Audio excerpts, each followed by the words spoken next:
We've seen a lot of ups and downs in video games recently. A lot of harsh criticisms thrown at these big companies and keyboard warriors who think that they know what's best for them. Like me, except it's a camera. But there's no arguing that most of these companies are doing very well for themselves, regardless of what we think. The US games industry is doing exceptionally well this year, and the global games industry is the biggest it has ever been, giving Hollywood a run for its money. Of course, this is a great thing because it means we'll be seeing a lot more products, a lot more innovations, and a lot more attention being put into the industry. But it also means that video games are ripe for oversaturation, and of course, what comes up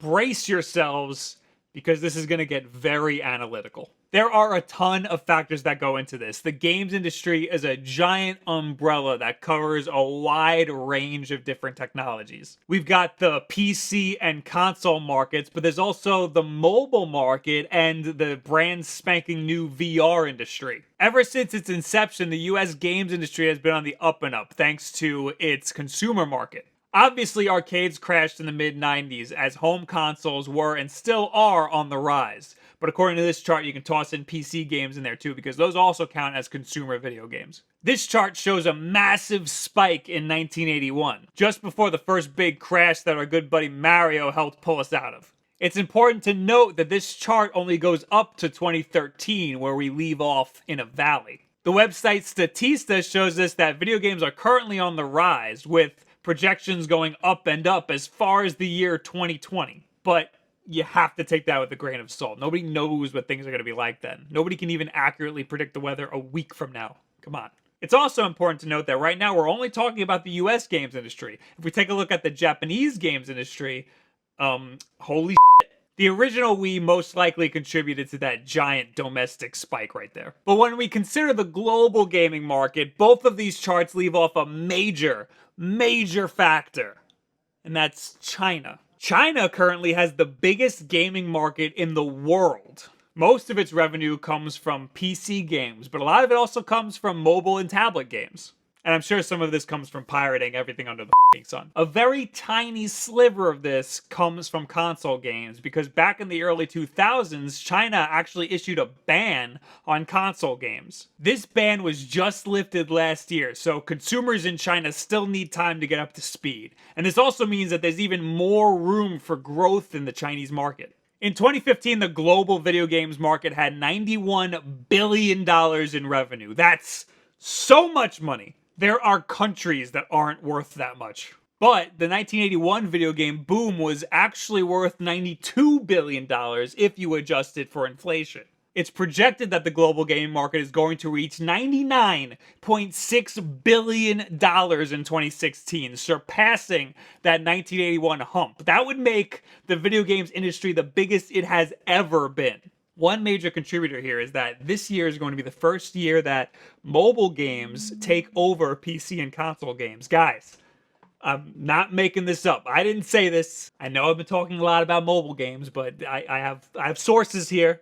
Don't blame me. Blame the frickin' Chinese. Another contributing factor could be the ease of independent development and publication. By no means am I suggesting that it's easy to publish and develop your own games, but it's certainly easier than it was just 10 years ago. You've got the iOS and Android stores, and you've got Steam. All of them have a relatively lenient submission process. And for development, we've got plenty of tools at our disposal. We've got computers and tablets to draw on and stuff. Unity's free. I think the Unreal Engine's free. You can just go to the Unity asset store and just buy whatever the hell you want. Lately, Sony and Microsoft have been working with a lot of indie devs, but that's not as easy as just hitting an upload button. There's a lot of hoops you gotta jump through, and sometimes it's more hoops than an indie dev can afford. Back in the US, if you take a look at all of the publicly traded video game companies in the stock market, you'll notice that a lot of them are Chinese companies that you've probably never heard of before.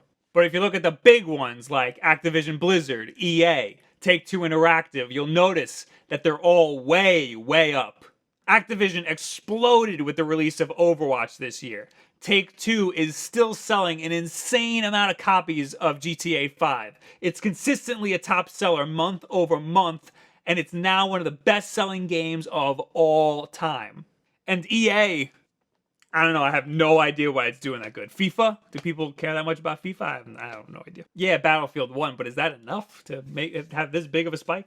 But of course, they're not all winners here. Zynga, Mad Catz, and GameStop are all way down. Zynga and Mad Catz are victims of oversaturation, and GameStop is a victim of the digital age. But don't feel too bad for them. They just bought ThinkGeek, and they're shifting their focus over from games to toys, so they'll be just fine.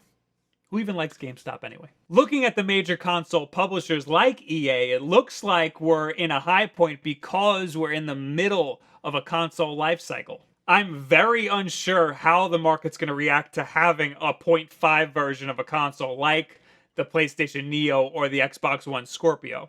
But remember this giant spike in 2008?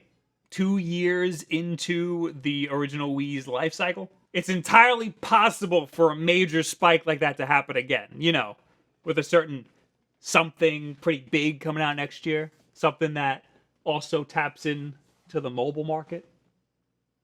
The NX, I'm talking about the NX. Nintendo, could do that again. They did with Mario, they did it with the Wii, they could, I like talking about mobile games and I like talking about the NX. That's what you get here. That's what you get here. What do you guys think about the major growth of the video game industry recently? Do you think it's going to continue? I think it's definitely it's still going up. I think next year is still going to be really positive, but I mean, eventually, it's a long way down from here, guys. And I'm pretty scared of heights. It's a scary thing to consider a crash, but you know what?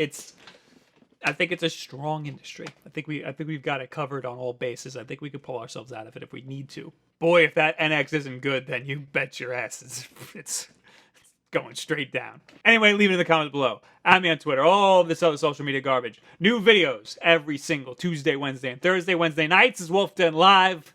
Be here for our live podcast where we talk about this stuff. A few weeks ago, I did talk about the stock market trends for the big publishers, and that's where I got the idea for this video. And remember, the most important things that you could do is subscribe and share this video with a friend who's interested in getting themselves into the video game industry. Give them some optimism, because when you're trying to get in, you need some optimism. And thank you for getting us to 17,000 subscribers. Thank you guys very much. Have a good week. I realized that this last year is absolutely booming for the video game industry. Really? Like, insane. For example, look at the last year. Please stop. Are you going to make me sign in? I had this. Look at the graph that's behind it. Just look at that. This is Activision, the last year from mid-2014 on. Wow. Boom. That's because of Overwatch. Wow. Right here. Like that last little bump is Overwatch. Nintendo's job is to create new gamers. People who otherwise wouldn't be gaming at all. This could mean kids who have never played a game before, or adults who are just super casual gamers. This is also the reason that Nintendo doesn't need to make hardware that's comparable with the Xbox One or the PS4. Do you really need to play the next Call of Duty on the NX? I didn't think so.